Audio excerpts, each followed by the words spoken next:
Begin by safely raising and supporting your vehicle and removing the wheels. Need additional assistance with that task? Please follow the link provided at the end of this video. Place a wide drip pan to catch any brake fluid during the removal process. The front brake line, red arrow, connects to a mount in the chassis, blue arrow, and to a mount on the wheel carrier, green arrow. There is a small hard line from that clip to the caliper. The factory line sits in two grooves in the mount that corresponds with two notches in the line. This keeps the line from turning while you unscrew the nut on the hard line, red arrow.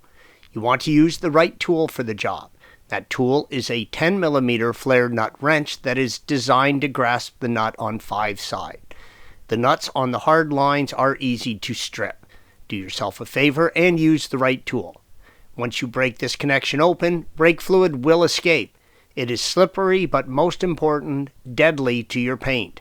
Do not get any on your paint. Separate the flex line from the hard line on the caliper.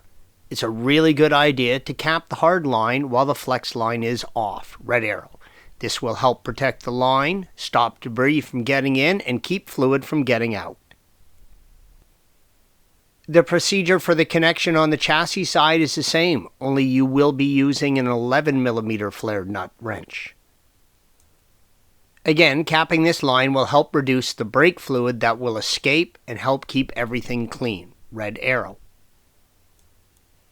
Installation is the reverse of removal.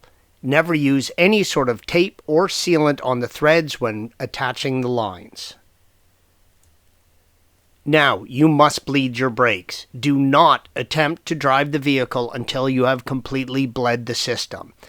Even if the fluid is in between the usable levels, you must bleed the system. You have introduced air into the caliper and the lines, and it must be bled out. Please follow the link provided at the end of this video for additional assistance with that task. Thanks for watching. Be sure to subscribe to our channel and check out another video in this series.